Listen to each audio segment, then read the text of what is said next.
As we talk about burning issues ranging from politics to the economy, culture to sport, education to entertainment, corruption to the environment, we realize the Sierra Leone story is far from finished.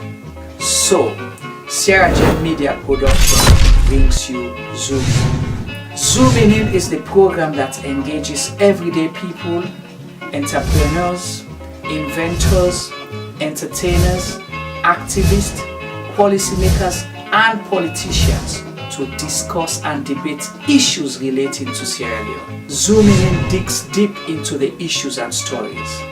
Zooming In ensures the debate is pushed to another level. Zooming In asks those questions that has never been asked before.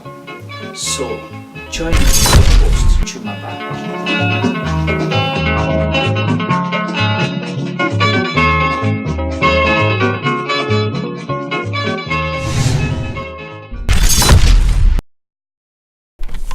Greetings, viewers. Welcome to another edition of Zooming In, brought to you by Sierra Gem Media Production. Today, we have a special guest. As always, we make sure Zooming In dig deep into issues that affect Sierra Leone or are related to Sierra Leone. So we always try to bring you the experts or people that can address some of those issues. Today, we're going to be talking about human rights, good governance, democracy, politics, the issues that bind Sierra Leoneans together, the issues that we need to address so that Sierra Leone can move forward. Our guest for today is a young man, a professional. His name is Mr. Abdul Fatoma. He's the chief executive for an organization, a very controversial organization, I should say, Campaign for Human Rights and Development International. Welcome, Mr. Abdul Fatoma. Thanks for having me. Right. So your presenter today is Jumaba, and we'll start our program. Mr. Fatoma, tell us a little bit more about your organization. And we are Campaign for Human Rights and Development International. We are a policy social advocacy organization. We research and we educate people on issues ranging from human rights, accountability, good governance, and democracy. Thank you so much. How long have your organization been in existence? It was founded in 2009 and we started operation in 2011. Okay. Are you based in Sierra Leone or are you based in the United Kingdom? Where? We based in Sierra Leone and the United Kingdom. We registered in Sierra Leone as a community-based organization by then in 2011, and we started operation in 2012 in Sierra Leone. In 2016, this year, June 2nd, we registered in the UK as an international organization, and that helped us to transform our organization from Campaign for Human Rights and Development Sierra Leone to that of Campaign for Human Rights and Development International. And that also bring a lot of changes in the organizations, like we were able to change our logo, and then we remove the Sierra Leone and add international to it.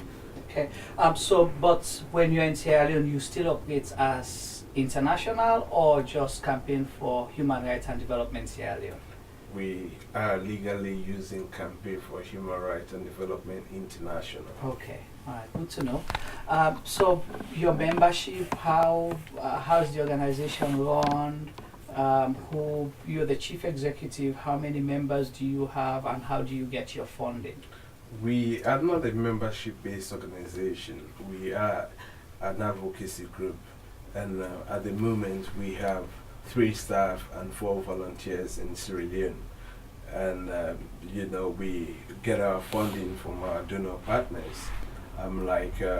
There was a project funded by the US State Department, and we also get funding from other institutions that support accountability, that support human rights, and support good governance and the promotion of rule of law. Okay. There are so many issues in Sierra Leone that needs to be addressed. Why human rights? Why development? And basically, as you rightly said, Mr. Ba, your last two words, answer the question per se. But let me just elastic it more for you. And there will be no development without human right. There will be no human right without development. And so these two words works together. And there is a need for every country to provide and protect, their citizens, with issues ranging from human rights, violations against human rights violations, and also it is the responsibility of every government, to provide their citizens a platform for equal right to development, to access the right to development, Okay. and how best one could be able to establish a business or to develop another, issues that gears towards the national development or regional community development. Right. So we'll go into your activities, deeper as we progress with the program. But for now, the issue of human rights or the words human rights development are used loosely. What human rights are you talking about? What development are you talking about? Because when you speak to government people, they'll talk about human rights. When you speak to government people, they'll tell you about development. When you speak to the man in the community, they talk about human rights and development, but this means different things for different people. So what is it, on your organization's perspective? What human rights and development you talking about? We're talking about the right to life, right to education, right to health, right to a clean environment, right for people to participate in social and cultural political rights. And we talked about right to religion, freedom of expression. These are basic fundamental rights that every human beings are entitled to. And these are the things that we're talking about. And when we talked about development, we're talking about right to development. How, individual citizens will be able to have access, equally like any other person, not based on the region where they come from or the tribes that they belong to or the political parties that they belong to, for example, in Sierra Leone.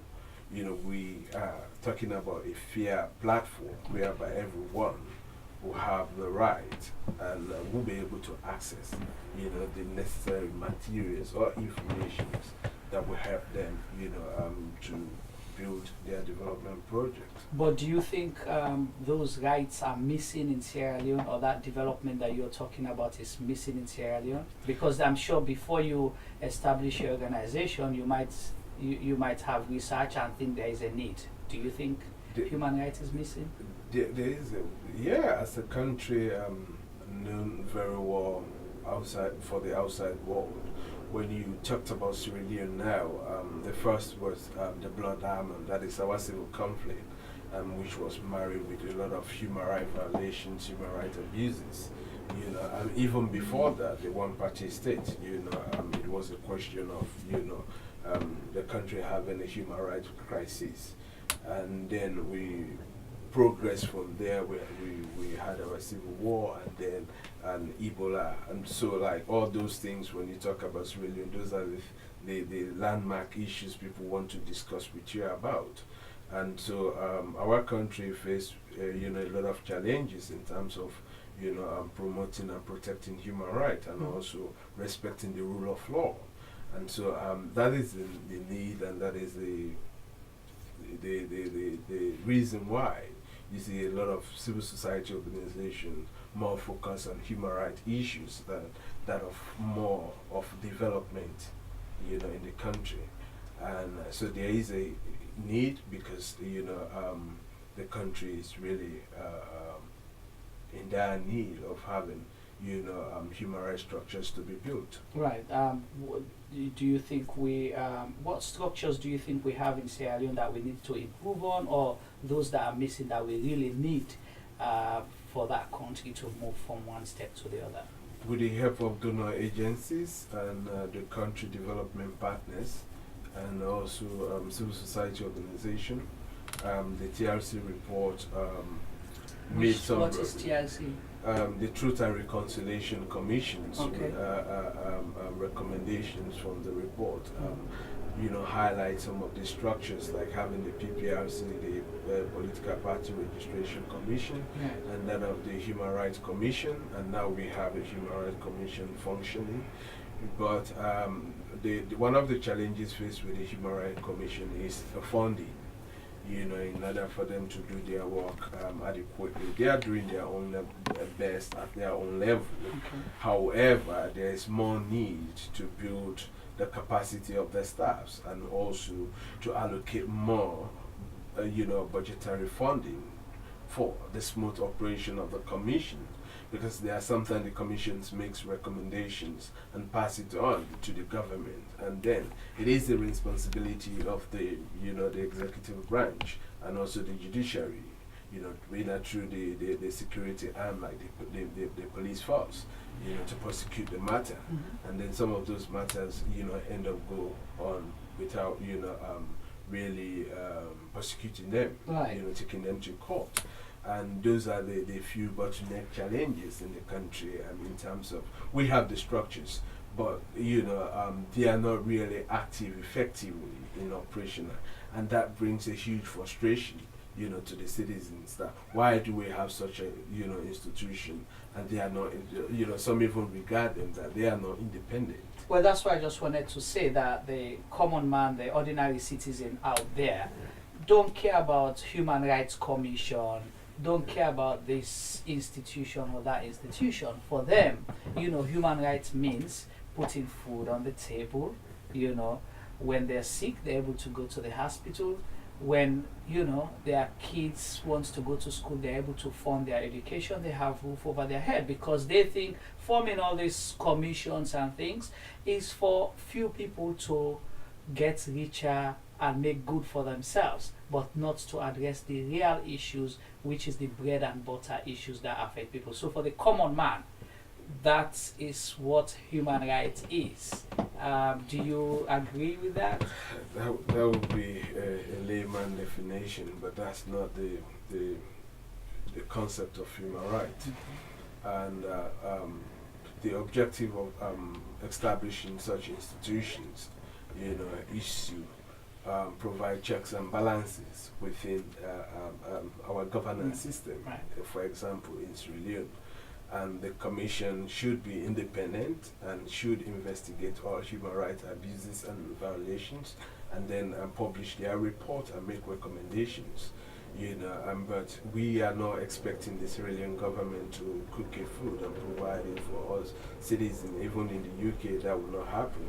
Not even in the United States. Right. And so what we are saying, state apparatus should be monitored, and as a human rights commission should publish reports about all human rights abuses and violations in the country. And we as a civil society, we are there to fill in the gap, either for government or independent commissions formed by government. Right. For example, the United Nations Human Rights Commissions give the opportunity to civil society organizations to do a shadow report on human rights situation. Okay. So, for example, the Sierra Leone Human Rights Commission might produce their own report on the human rights situation in the country, and whereas we as a civil society organization, more independent, without any government control, because we are not getting funding from government, Right. we can do shadow reporting, Okay. and probably can be contrary view with that of the National Human Rights Commissions. Okay. And then the UN expert have to look into the issue and say, why is it that this organization, they are reporting on torture, and the government have failed to ratify the Convention Against Torture? Right. And the National Human Rights Commission, for example, is saying that there have been an improvement. I'm making an example, Okay. but the civil society organizations said there has not been any improvement Okay. in this aspect. So like those things. So there is a playing field where the government, through the Human Rights Commission, can report on human rights situations. And mind you, the U.S. Embassy, they also do their own human rights report yearly on Sierra Leone. The British High Commission, they also. Now, if you go to the British High Commission website, and one of the distressing things you can find about Sierra Leone there, they are advising people, human rights, situation is worse in that country, and corruption is a very serious issue in the country. You can prove me wrong or right by logging into the British, High Commission website, and just check it and prove it. But is that your opinion as well, that human rights, violations? We as a country, we do have a lot of challenges when Okay. it comes to human rights, Right. and when it comes to respect for the rule of law, Right. and when it comes to issue dealing with accountability and transparency. Mhm. Just recently, we published a press statement that was done in July. Okay. We put out a statement asking the Sierra Leone Parliament Okay. for them to publish Mhm. the parliamentary expenditures and the community development funds that allocate to the 124 parliamentarians. Right. And we had a very good standoff with the parliamentarians, and officials of parliament, that the amount we called is so much exorbitant. So how much amount? And did you we said they should. We understand government has spent over 120 billions on them. Leons on parliamentarians. on parliamentarians. Within what period? On parliamentarian and parliament. And parliaments. Within what period you For talk? 5 years period. Okay. We're talking about 2011 and 2016. Okay. Such amount has been spent on them, and we are urging them Mhm. to display a full expenditure of how they run parliament. During your research, what do you think that money was spent on? Well, some of this money was spent on when we said expenditure, full expenditure, for viewers out there, your salary also include expenditures. And Okay. mind you, these people are paid through the consolidation, the consolidated fund Mhm. in that country, which is from the taxpayer, and also donors, support. And most of this money given to the government of Sierra Leone is branded that they have given to the people of Sierra Leone. Okay. So it is the responsibility of of our parliamentarians and the House of Parliament to be transparent in terms of how they go about using such amount Right. or such money, whether it's from donor, whether it's from our taxpayer fund, and ranging from salary, Mhm. sitting allowances, and the community development funds, traveling expenditures, and in and out of Sierra Leone, facilitations of the different committee movement, stationaries, top-up cards, all expenditures Right. that include in Parliament. But then, where did you get that figure from? Did you just make it up? Where did you get it from? Because we spoke to a few parliamentarians, and they're really saying that what you're saying is not true. But where did you get those figures from? Our organization talk on factual issues. Okay. And we have challenged them on several media, like they focus on the BBC World Service, Right. focus on Africa, and several local medias and international media in and out of Sierra Leone. And by challenging them that, if indeed they said we are wrong, why can't they really provide this expenditure to people? Right. They are saying that we are wrong, but they have failed to provide the facts. But why from can't people. your organization provide us the document? No, we have already shared even the constituency development fund that they said that they only received 64 million. no 74 billion leones for the 5 years, Right. for 6 years. We denied them totally that is not the amount. We are talking about 5 years. We are not asking for a bonus. Right. We are asking exactly the very document they were reading from, it's full of a lot of inconsistencies. One, in some instances, we have, you know, legally we have 124 parliamentarians. Yes.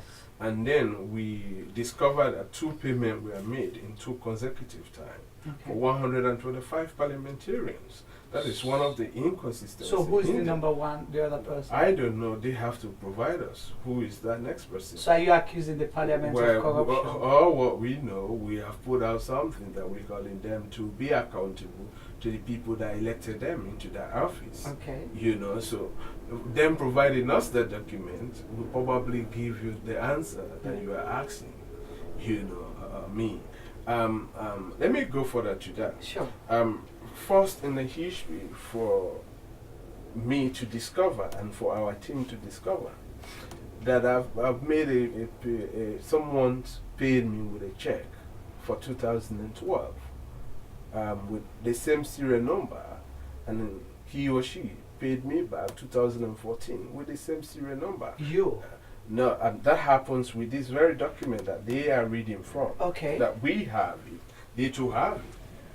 They claim that they have it from the Accountant General's office, but we have the document, and we have told them that we got our documentations, our forensic documentations, both from Parliament and some department of the Sierra Leone government.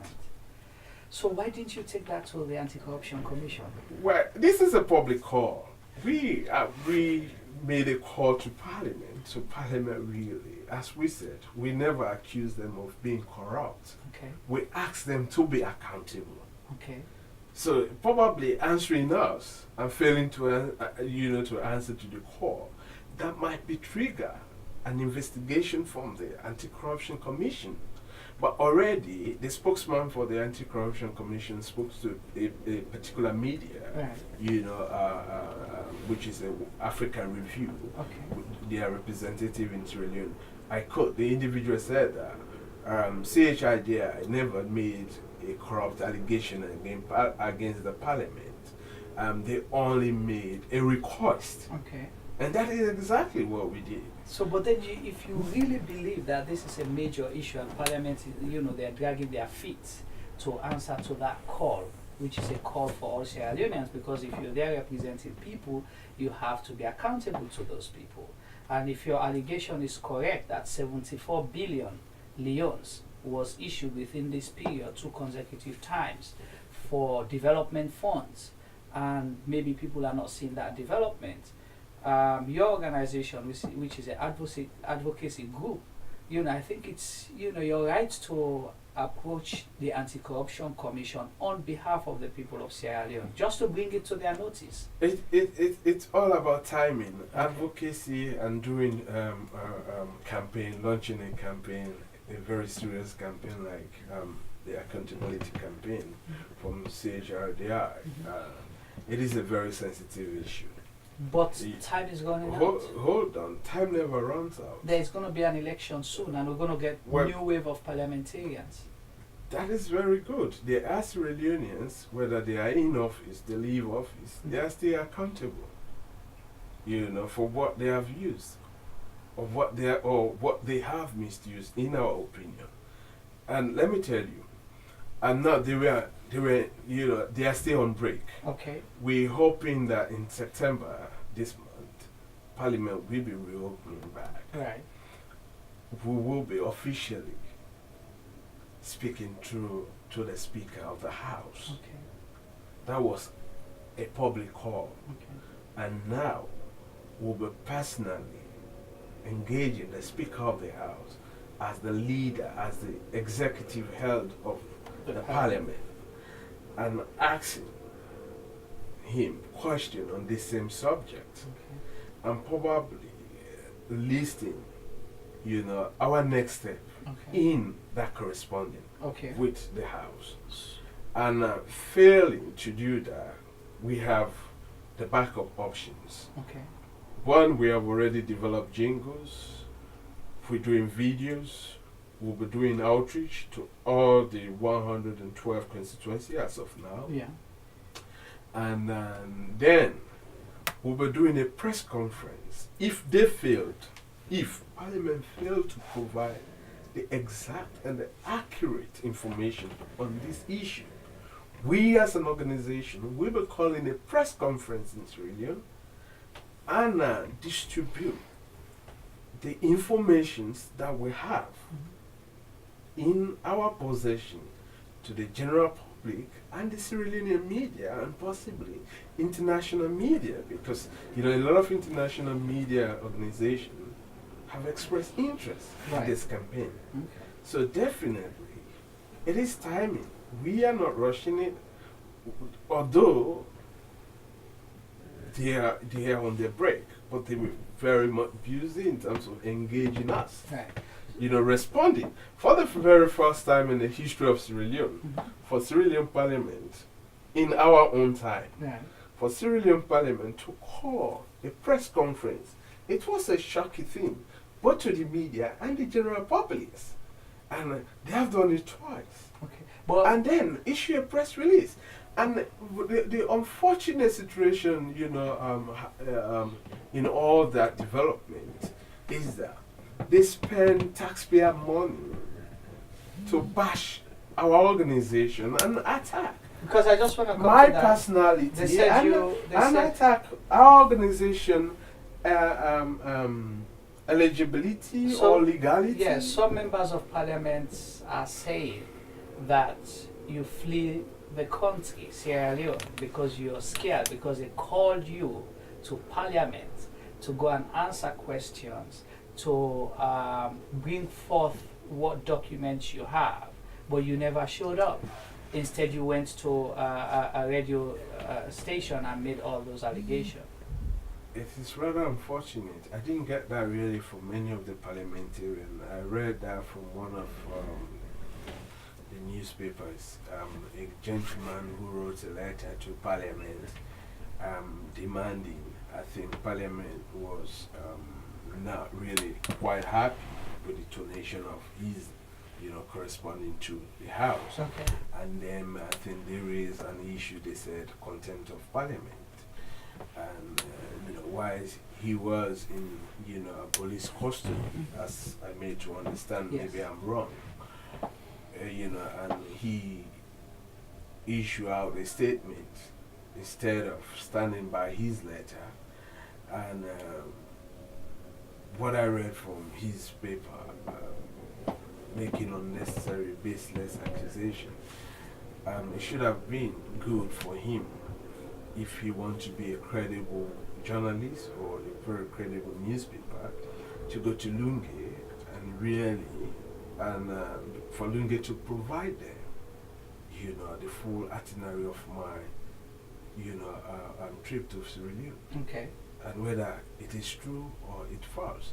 But if he able to provide evidence for such allegation, I will resign my position. So you did not run away from Sierra Leone? I will never You did do not that. dodge Parliament? And Parliament have never, at any given time, dish out an invitation to our organization for us to go to Parliament. They have never done that. By all other means, they have not done that. There is another allegation as well to say that you're doing this because you are supporting the SLPP, Sierra Leone People's Party. You are, one of their supporters. So this is a way to create problems for the government, make them unpopular to the people of Sierra Leone because the election is closer. That is not a strange thing. In 2003, I was accused as well by the Sierra Leone People's Party that, I am an agent for ABC. Okay. I want to get ABC to power. Okay. And that was the reason why controversial issues, I reported on them, to the Human Rights Commission. By then, I was appointed as a Sierra Leone, chairman for the Refugee Committee, Human Rights Refugee Committee. Okay. My task was to investigate the treatment of Liberian refugees in Sierra Leone. So I and my team went to all the refugee camps and did our investigations, and we came up with a report and recommendations. By then, the 1977 additional protocol on the right of refugee was not enacted into it, and so that was another huge challenge.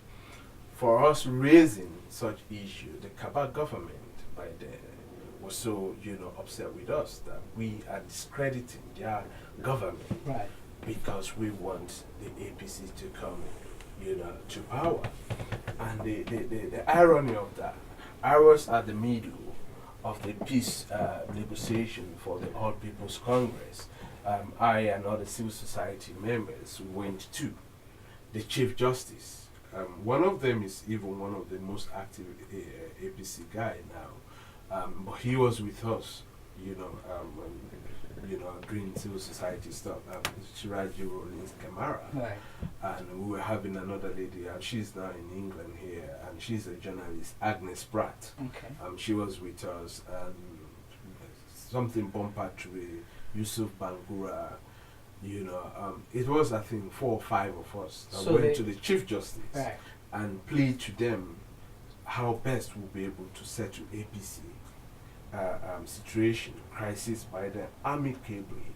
So we'll be able to have a very good, vibrant opposition running against the incumbent government by then. Okay. Because considering that, all of the smaller political parties will not be able to stand the SAPP.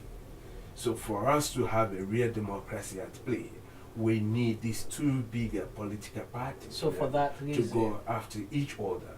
So for that reason, for now the APC, if ever they said that, it is a very big shame to them, to whoever says such a word. well, let me ask you this from the point of view of the ordinary people, okay? The common Sierra Leonean, the grassroots Sierra Leonean. Some people will be like, okay, why are you, asking Parliament to be accountable when in most recent times, civil society organizations, non-profit organizations in that country has been implicated in corruption charges by the Auditor General's report, wherein you see civil society organization took money from government as loans to help with Ebola sensitization. Instead, few people paid those monies into their personal account and had never shown any proof. So why not deal with your colleagues, civil society organization and non-profit? Why Parliament? When I spoke to several medias and I talked on similar thing, and our accountability campaign cut across. Okay. And it doesn't mean that 2 or 5 civil society have been found, wanting on corrupt issues. Means that all other civil society organization doesn't have the moral grounds, Right. to talk on issues ranging on accountability, and transparency. We challenge people, our organization, we have not been found wanting in any misappropriation of funds. And so we have the grounds, the moral grounds to ask institutions that we believe have received funding, on behalf of the people of Sierra Leone, for them to be accountable to Sierra Leone, or the appropriate people. And I think, Parliament, this is a history. A lot of people have said that to us. Right. It has never been in our history for an organization asking the Sierra Leone State Parliament for them to be accountable to their own people that elected them. It is first in history, and that is the reason why we really want them to be part of this history. All right. Thank you very much. On that note, we'll take a break and we'll come back shortly. Viewers, if you are just joining us, it's another edition of Zooming In, brought to you by Sierra Gem Media Production. Me as your host, Juma Ba. Today our guest is the Chief Executive Officer for Campaign for Human Rights and Development International, a human rights organization, a human rights advocacy organization, and we have with us their Chief Executive Officer, Mr. Abdul M. Fatoma. So we'll join you back soon.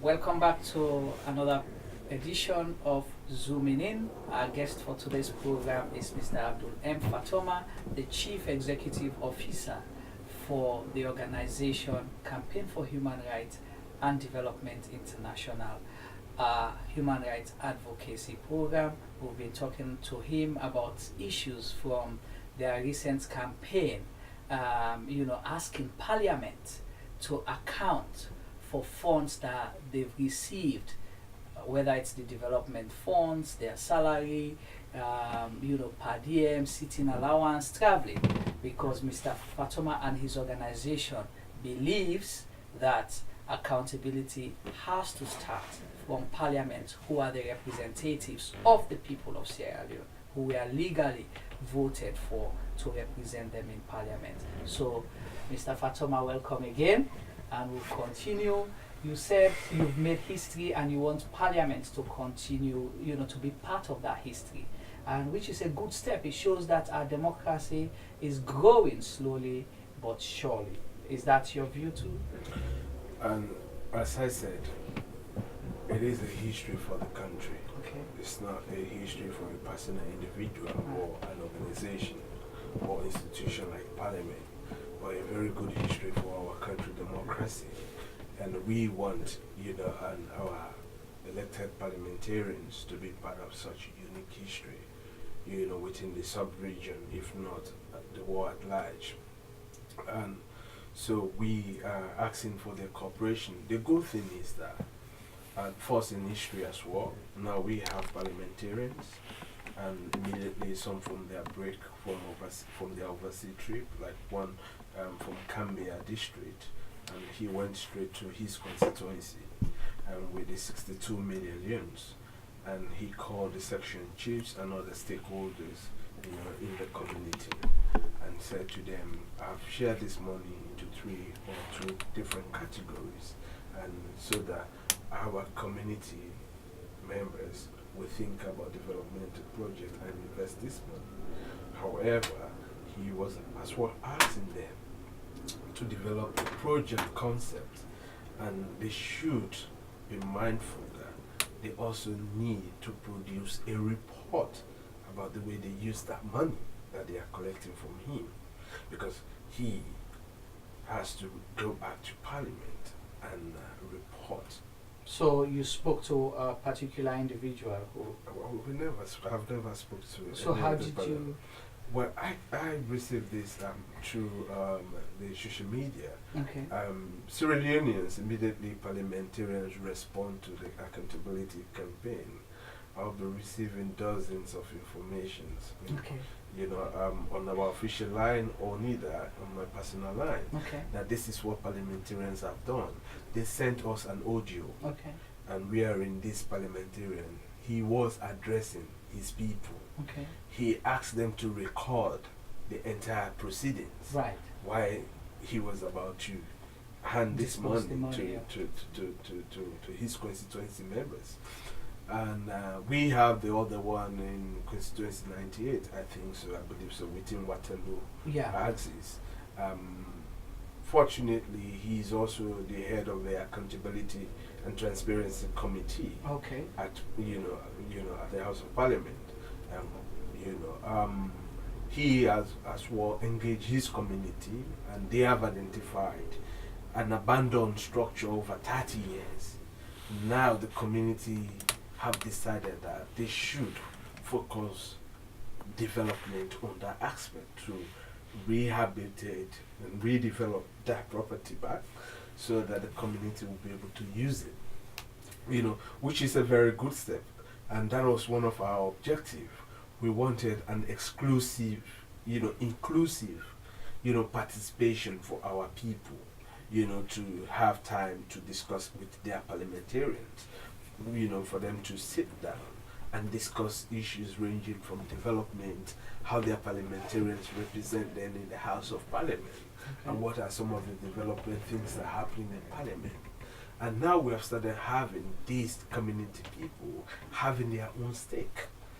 Right. So you saying that, so it means that there are few parliamentarians, well, you don't know for a fact, but that are coming out, or people that knows them are coming out to say the development funds that was issued to them has been used for the right reasons, and the community knows about it. So some parliamentarians are upset with you or your organization, or you and your organization, that before you went public calling for this campaign, you failed to engage them first, to talk to them as an institution internally to say, please provide us this report, because maybe the Freedom of Information Act, made provision for that. So they're upset because you failed to do that, but you went the other way around. It is rather unfortunate that they are saying that we spoke to few parliamentarians and they asked us not to quote them. Okay. And we also did our research right at the heart of Parliament. Okay. And we have said this, and I continue to emphasize that the document that we have in our possessions, we got some of those documents from the House of Parliament and a particular department within the government of Sweden. Okay. So, and the thing is that we don't really need to debate or to have a coffee or a meeting over our report or our findings. Right. We own the people of Sierra Leone a duty by informing them accurately without compromising, diluting some of the information that they are entitled to. But, so we operate within the law. Okay. If Parliament thinks that we have violated a particular laws in Sierra Leone, I think by now they should have, make a recommendation to the judiciary or to the law department office, and then we should have been summoned in one of our courts. Yes. But up to now, they are saying, we did wrong, but they have failed to show us this right. Right. So, but then people will still ask the question, why didn't you try to obtain these documents through the legal channel by applying for them either through Parliament, the Auditor General's Office, Accountant General, Ministry of Finance, and all that? Rather, you got it through the back door. So maybe that's why people are saying that, you are SLPP, maybe you got it from SLPP parliamentarians. Such a statement is really ridiculous.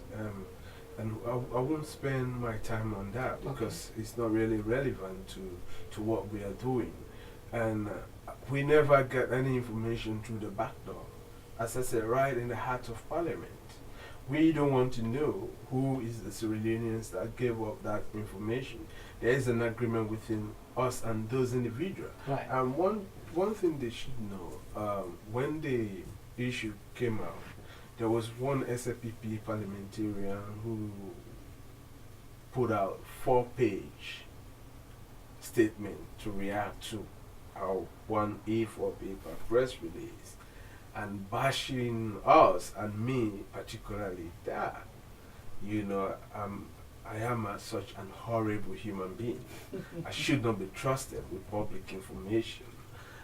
I'm going around making lies about, parliamentarians, but he failed to set the record straight. If I'm accusing you that you are a liar, if I'm coming in defense, I will come in with a clean hands to prove you wrong and for the public to know. Right. But the parliamentarians there, because like when we are doing our research or doing our work, we don't consider, when we want to address political party, we address them as an individual political party. We consider them as our parliamentarians, Sierra Leonean parliamentarians. Whatever political party they belong to, that is good for them.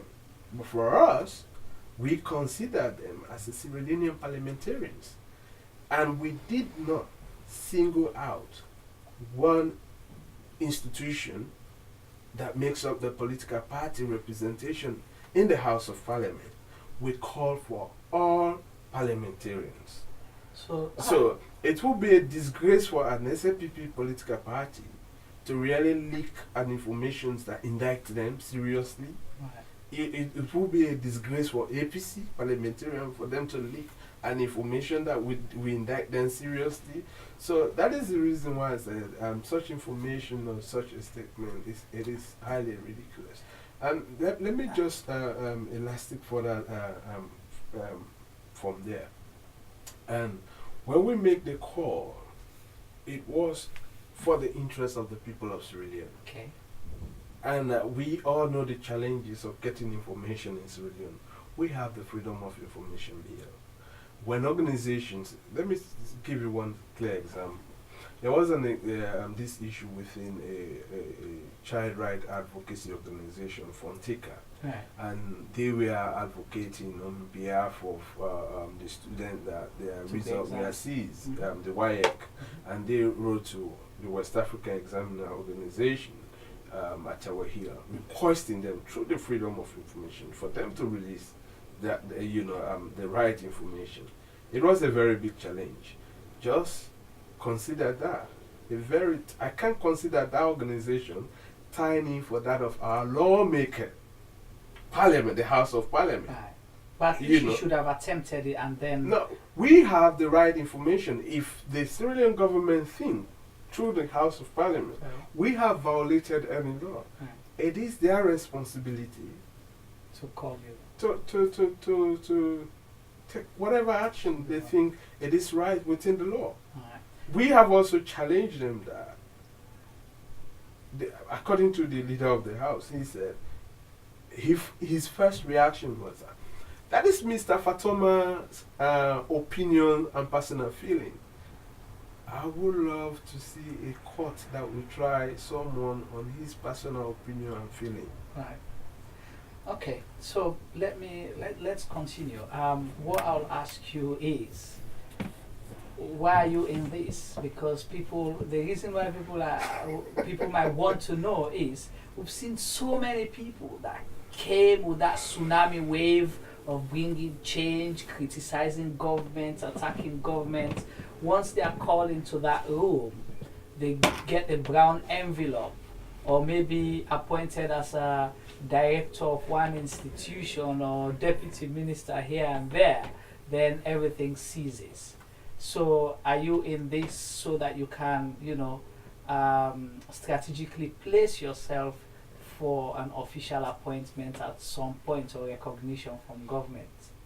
It's not an outburst, and people who have met me know exactly who I am. And I don't want really to disrespect our public officials, but my track record speaks volume. I can challenge majority of them in the House of Parliament and in the executive arm of government. I have a very good CV as a young man, and 2003 I was very much active, vocal. I should have been in governance if I wanted to. But I just think that we need to represent the voice of the people.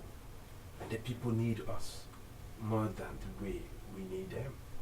We have some people, they want to smile, but they want people to help them smile. We have people who want to speak, but they want people who can speak for them. So we are that voice. We are that hand. We are the face that represents all the people for them to smile wherever they are. Like I said in one of the radio interviews, if Parliament have an issue with us now, why now? Why now? We asked the Office of the President, 2013, for the misappropriation of 13 billion yuan, according to the Auditor General's report. And we asked the Office of the President for him to be accountable. The response came in 2 weeks later by saying that he will be instituting an investigating committee to look into, that aspect of it. So what's the outcome of that? The outcome of it, just like any other public inquiries, that we are good at setting up public inquiries, setting up investigating committees, and they will come up with their findings, their report, and no implementation at the end of the day. So you dropped that issue? We never dropped the issue. Okay. We never dropped it. These are all the issues that built up our accountability campaign. Okay. But we can't skip Parliament and start with the executive arm of government. If we have to start with something talking about accountability, compliances, and disclosure of our national policies, the house that are responsible for passing of those laws, they should be a brighter example of implementing such laws. So they should be in a proper position when parliaments call ministers or heads of agencies. They would know that they are on fire. But if they go there and say, they are just like us, right? So what makes the difference? Let's go there. They won't do us anything. So we want to help to clean Parliament. We want to help. We are not going to clean it. Yeah, we want to be part of the process. So help the parliamentarians who are there. So clean up the system. Right. So when we goes to the judiciary, when we goes to the executive arm of government, when we come up with our findings, if they will be called to Parliament, they know that they are going to make people who their hands are clean. Right.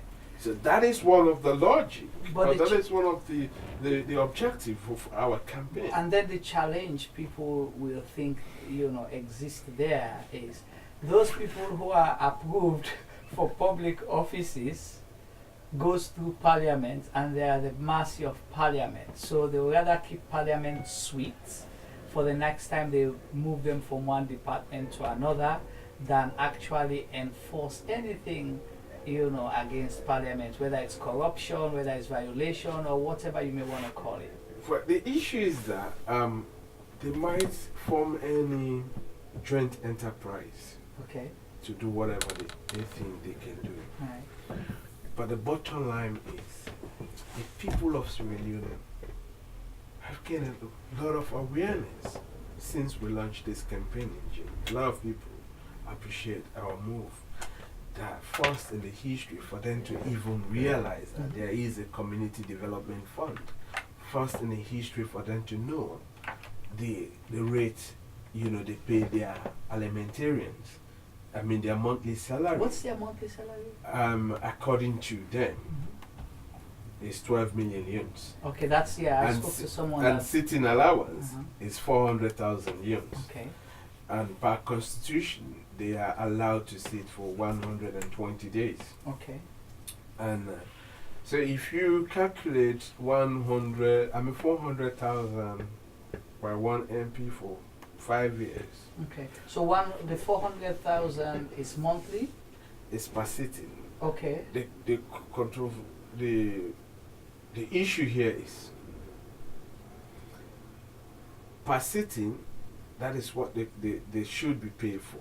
Okay. However, some parliamentarians are saying even they had 2 sittings for a month or 3 sittings, they will end up receiving 400,000.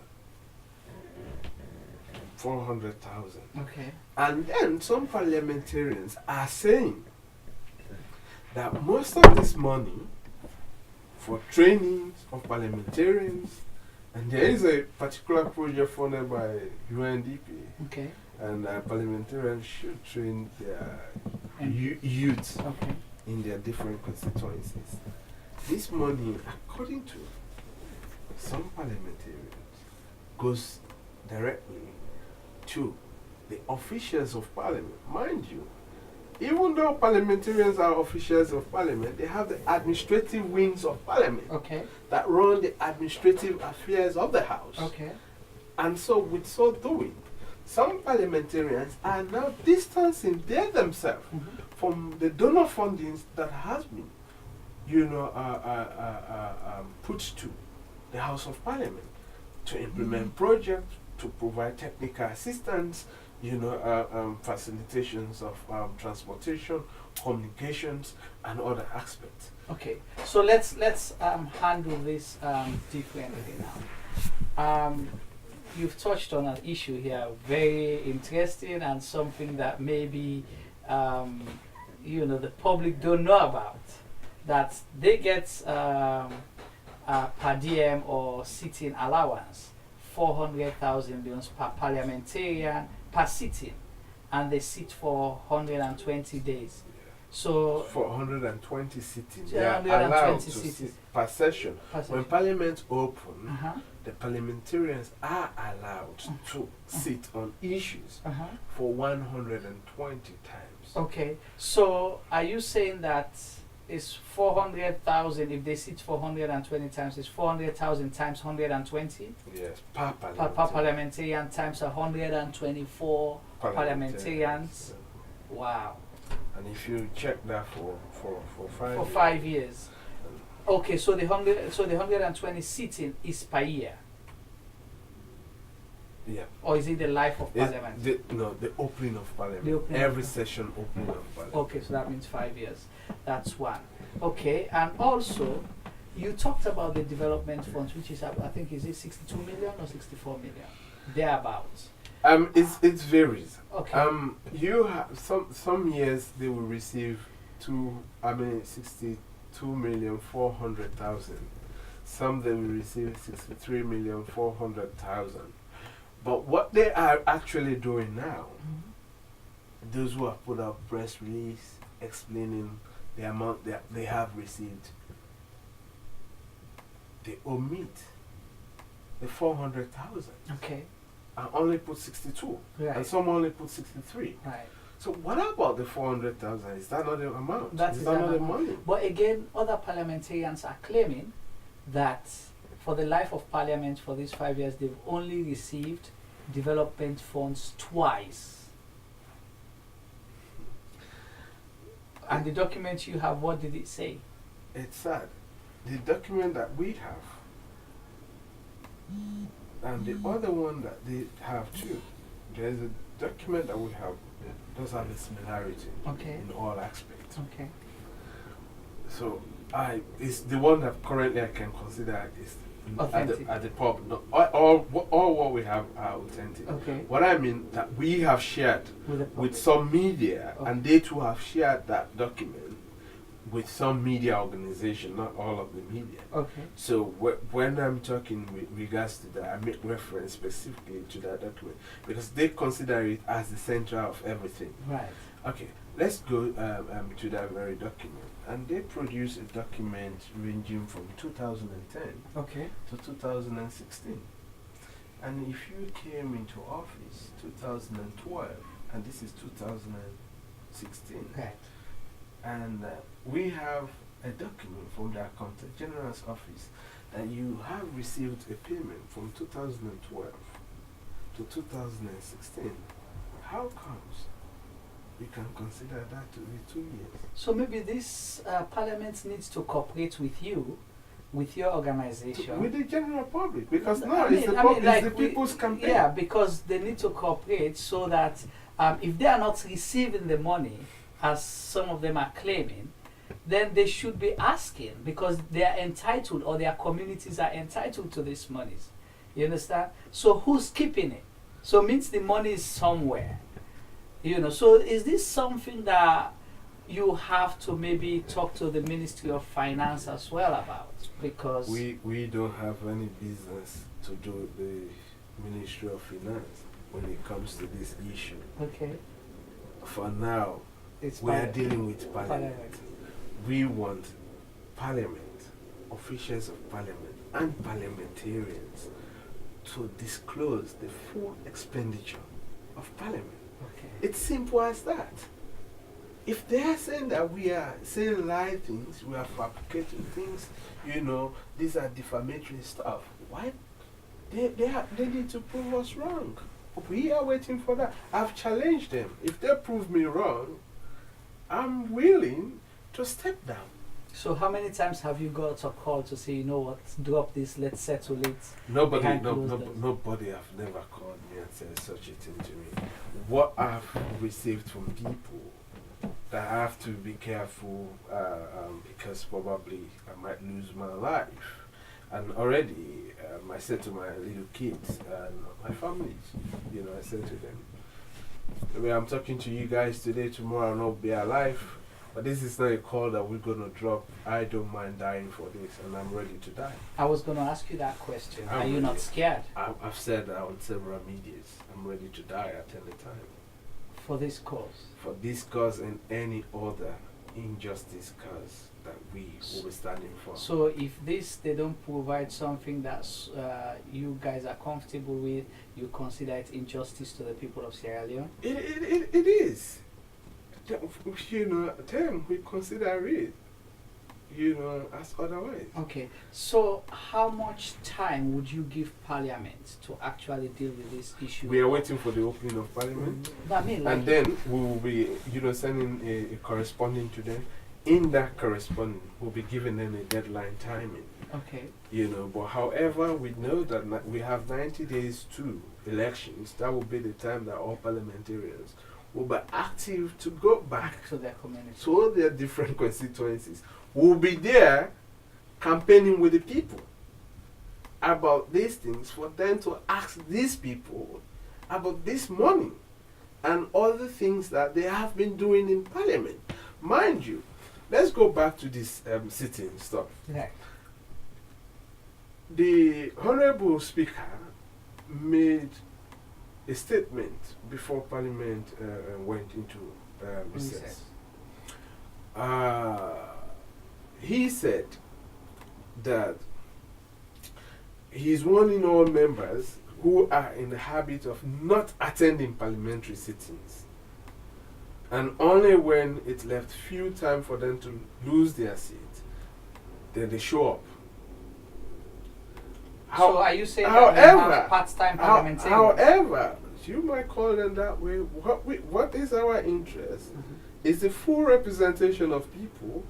Then we want to know from the displaying of this expenditure, if parliamentarians who have been absent from parliamentary sitting, if they have been paid. Okay. This one. So that's another part of the if investigation. they have been receiving money, and then they have not been attending Parliament, they should return those money back to our national coffers. We use them to develop schools, to develop health centers, to pay teachers on time. We use them to do, other things, to develop the country. The reason why we're asking is not to embarrass them. It's really not to embarrass them. We are not witch hunting them. They are us. They are Sierra Leoneans. We are Sierra Leoneans. They are our relatives. They are our friends. They are our colleagues. Some of them are, are former teachers, mentors. Right. But, however, we have to do things right. The law is the law. No one should be above the law. So the letter or press release that your organization sent out to the public, did you copy Parliament on it? We don't need to copy Parliament. Parliament is part of the general public, for God's sake. How did they manage to know that we really requested them to disclose such amount? How did they learn? Because they said you went on radio, you were inciting people to turn against their parliamentarians. It is unfortunate. That is what I said to the Honorable Leader of Parliament. It is a shame and a disgrace for such utterances to come out from our honorable members of Parliament. that asking for them to be accountable, they consider it as an insightful information. If really, for God's sake, these people, they are in touch with the people should have revolt against our organization. Okay. But in another way around, what happened? We have the people support. So that shows that most of these guys, they are not in touch with their community. If they are in touch, let them prove us wrong by showing the expenditure of even the 2-3 years money that they have been receiving. Right. It's simple as that. Shows pictures, shows report, and then the House of Parliament to come clean the money they receive from UNFPA, UN for Women, World Bank, UNDP. For the past previous years, from 2011 we are asking for to 2016. But parliamentarians says they are poor. Some of them take Okada to go to parliament. They don't have money. The sad thing is that if you go now on the internet and probably look to the Accountant General's office and just take a look at our national budget and look for the area wherein the 90,000 employees, which Parliament are part of it, are public servants. 90,000. The whole of Sierra Leone? Yeah. If you take a look at that, there is a whirlpool 19 billion, for the past year, for the last budget, allocated for loan facility to all public servants. And every year, loan for what? Loan facilities. If you want to buy a car, if you want to mortgage a house, if you need loan for your school, for your kids' school fee, university, and other stuff, they are entitled to loan facility. Let's call it. But why not loan to the ordinary man to pay school fees? That's gonna be another subject. But now let me just say, if they are crying that they are poor, receiving 12 million, consider our GDP. Right. Them receiving 12 million for a month, it might be small for them. But 12 million for the youth man there, that's not a small amount of money. For the farmer, that's not a small amount of money. For a month. Then they are entitled to 400. So having this, and probably other sitting allowance, traveling, international traveling, per diem and other stuff, allowances. And they crying that they are poor, that is good for them. However, what we are saying, they are entitled to loan, to get vehicles. It is their choice to ride Okada, to ride Mercedes-Benz, or whatever, because they are entitled to loan facilities. Okay. Thank you so much, Mr. Fatoma. I'm sure we can go around in circles on this. There's so much to discuss, and this is just a tip of the iceberg. I hope when we call you again, you will come and talk to us, and maybe we'll follow up with you just to see how far your campaign has gone and check on your organization what other issues that you might have been engaging in. But before we go, we'd like you to talk to the people of Sierra Leone. Give them a message about your organization, your campaign, and what you expect of the people of Sierra Leone. We are campaigning for Human Rights and Development International, a human rights, social justice based organization advocating for people. And we have launched our accountability campaign. We want Sierra Leoneans in Sierra Leone and out of Sierra Leone to be part of that campaign. We want to hold our parliamentarians and public officials in Sierra Leone accountable about what they are doing on our behalf as a citizen. It is our right to ask them these questions. And so we need Sierra Leoneans in and out of Sierra Leone to join our campaign. Thank you so much. Our viewers, you've heard it all from Mr. Abdul Fatoma, the Chief Executive for Campaign for Human Rights and Development International. They are doing their best to make sure our public officials are accountable to us, and monies or funds that are disbursed are used correctly. So because that's the only way, corruption cannot be eliminated or eradicated by just one person. We have to come together as a country, members of parliament, government officials, the ordinary citizens. Everyone has to play their part, and even those in the diaspora.